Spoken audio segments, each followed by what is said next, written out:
malaikat bekerja untuk Allah, untuk manusia di muka bumi, supaya surga tempatnya.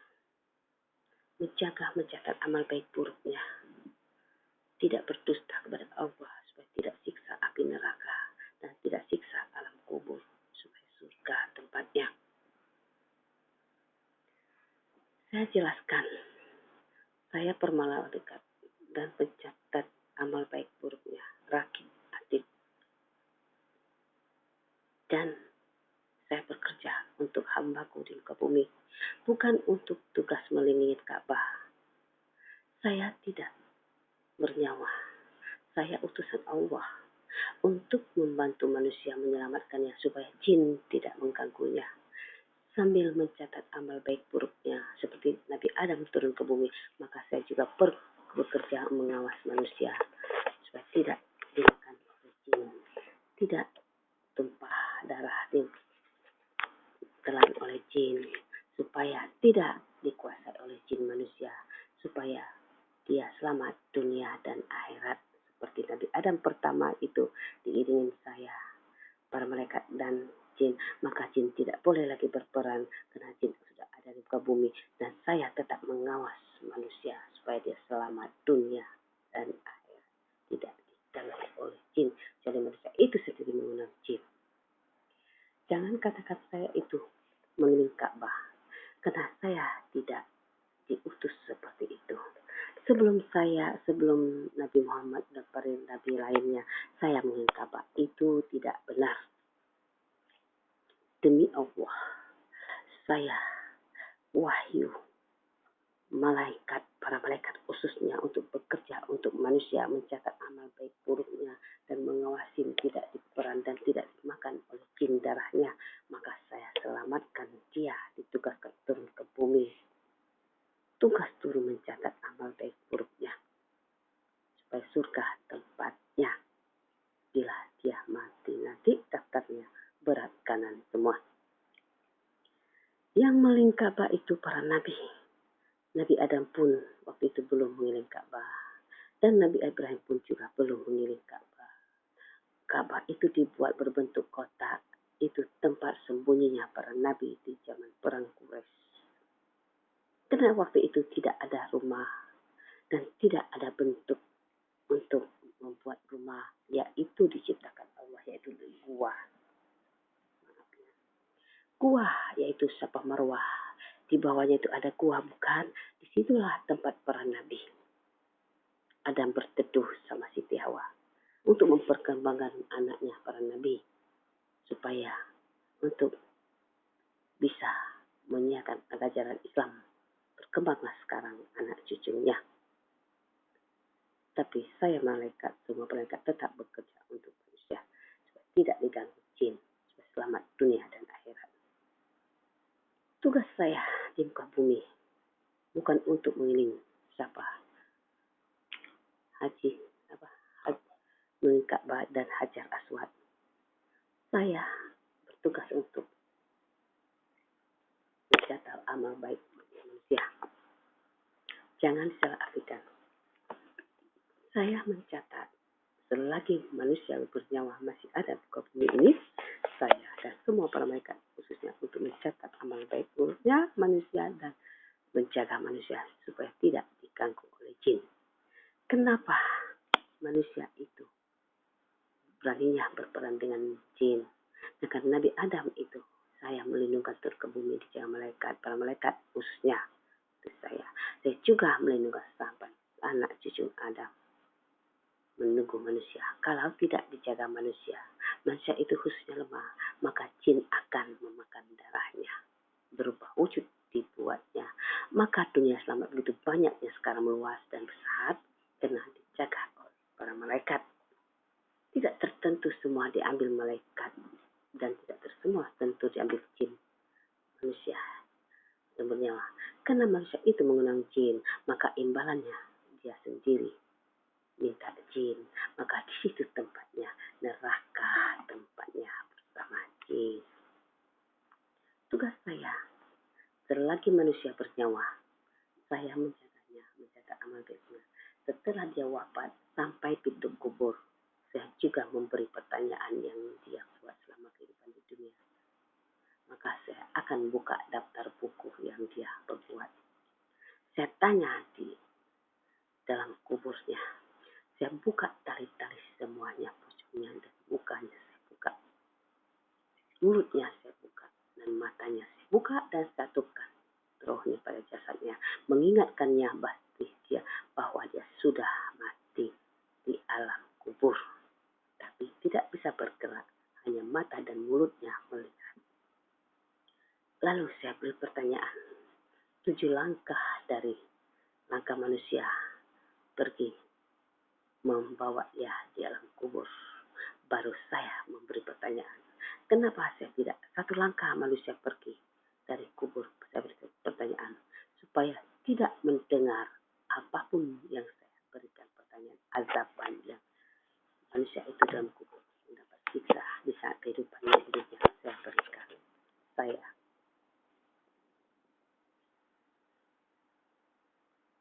untuk mencatat amal baik buruknya supaya surga tempatnya. Maka saya catat supaya dia ingat masa hidupnya, berdosa atau tidaknya. Jadi ada catatannya bagi saya. Lalu saya beri pertanyaan kepadanya. Wahai hambaku, kau datang ke tempat Allah, panggilan Allah. Sebelum kau memasuk bersatu menuju alam arwah, maka saya satukan roh dan jasad kamu, beri pertanyaan dulu. Dan mulut kamu berbicara, mata kamu melihat, tapi tangan semua tidak boleh bergerak. Sebelum saya lepaskan roh kamu dengan jasad kamu nanti dari tubuh kamu, maka saya beri pertanyaan. Assalamualaikum hambaku di dalam kubur. Saya beri pertanyaan kepada kamu. Waalaikumsalam. Saya beri pertanyaan sama kamu. Ya, katanya. Marab buka, kata saya. Saya jawab semuanya. Siapa imanmu? Di mana kiblatmu? Apa yang kau kerjakan selama kehidupanmu? Baik, baik. Berzina pun tidak, berdosa pun tidak. Saya berbunuh pun tidak, dan meminum arak pun tidak. Semua pun tidak. Saya baik-baik aja, katanya. Kata yang mata, saya melihat iya, katanya. Saya melihat iya. Tapi tidak bisa berbicara, hanya mulut berbicara. Jadi kata saya, ya, sudah kamu beri pertanyaan, ya mulut, saya tutup mulut kamu, maka saya akan bertanya dari atas sekali. Kepala dan rambut kamu. Iya, katanya. Mulut kamu saya tutup, diam. Wahai kepala, kamu di atas sekali, dan rambut kamu di atas sekali. Saya beri pertanyaan, apa yang kau lakukan selama kehidupan kamu di dunia? Saya di atas, kata kepala, rambut saya paling atas dan melihat semuanya. Dia berbuat jahat, berzina, maling, minum arak, fitnah, dan tidak menunaikan sholat dan melanggar ajaran Allah dia laksanakan. Ya, langsung saya ke mata. Wahai mata, apa yang kau kerjakan selama kehidupan kamu di bumi? Saya melihat semuanya. Benar, kata kepala.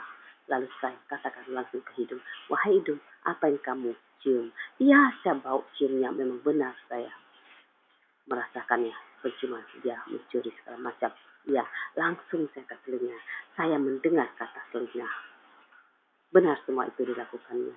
Saya langsung ke tangan. Ya, kata jari, saya melakukannya, memegangnya, dan merasakannya, mengambilnya. Langsung ke tangan kaki. Ya, kata kaki saya tidak, karena saya di bawah sekali. Melangkah pun kemanapun saya yang tidak. Maka sayalah, menurut kata badan. Ya, kata badan, saya memeluknya. Dan saya mencuri dan saya berbuat dosa. Kata yang tempat pembuangan air. Iya, katanya, saya melakukan penzinahan. Maka selesai semua pertanyaan saya akan memberi cambuk. Wahai mulut, kamu beri pertanyaan lagi, kata kamu. Apa kamu berdusta, kata tadi? Iya, kata mulut, tapi tidak bisa berbicara. Ini keluarnya mengatakan, iya katanya, maka saya ikat lagi kamu. Saya buka kepala kamu dan saya pukul kamu dari atas. Maka saya pukul dan dengan pukul bukan pukul biasa. Saya petirkan semuanya, kepalanya, biji matanya keluar dari badan, dari kepalanya dan wajahnya. Saya pukul rusak, giginya rontok dan saya hancurkan kepala bagi dua. Dasarkan, maka baru badannya saya pukul. Baru itu siksaan. 7 hari berturut-turut saya bersiksa seperti itu. Maka setelah selesai saya diperintahkan Allah memberi hukuman seperti itu, baru pisah roh dan jasadnya masuk ke alam arwah. Maka di alam arwah berikan lagi pertanyaan berikutnya. Daftar-daftar tadi harus dicatat yang saya terima tadi. Maka dilihat lagi untuk melihat masuk alam arwah. Ada atau tidak daftar itu, ternyata ada, maka dia tidak bisa kembali ke dunia. Maka itulah tugas saya, untuk menyelamatkan dunia, untuk mendengar perintah Allah dan supaya umatnya lurus ke surga. Saya tidak bernyawa dan saya pun tidak makan dan saya pun tidak ada nafsu. Tugas saya bekerja untuk manusia dengan perintah Allah. Saya pun bersujud kepada Allah walaupun saya dari matahari. Bekerja untuk Allah. Wahai hambaku, khususnya umat Allah, janganlah bermain jin dan benarkan lagi Islam, supaya tidak para malaikat menangis melihatnya waktu siksaan di alam kubur maupun siksa api neraka nanti. Dan para malaikat dan para nabi tidak bersedih melihatnya siksaan itu. Begitu banyaknya manusia bermain jin sampai habis jin di neraka dibuatnya. Alangkah baiknya luruskan lagi ajaran Allah yang sebenarnya, supaya negara aman, supaya para pejuang dan tidak menangis melihat manusia anak cucu berikutnya tidak bersedih melihat kekacauan di muka bumi ini, supaya aman negara dan tidak minta kepada Allah, ya Allah jangan ambil dunia ini, supaya dia mengatakan seperti itu, supaya selamat dunia dan akhirat.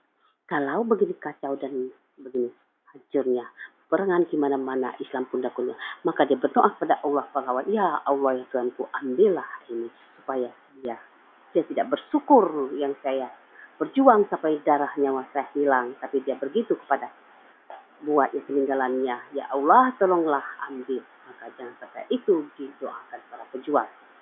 Maka luruskan ajaran Allah dan negara, supaya pejuang bersenyum dan tertawa, supaya selamat dunia akhirat, surga tempatnya, bisa kembali lagi ke dunia.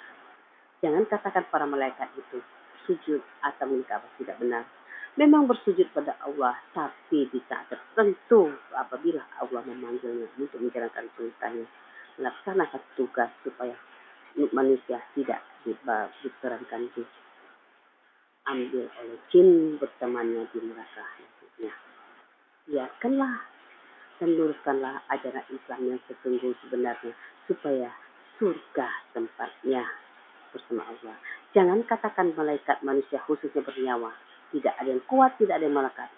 Selagi dia bernyawa pasti mati, bukan? Untuk melawan Allah itu tidak bisa. Percuma, kata saya, percuma.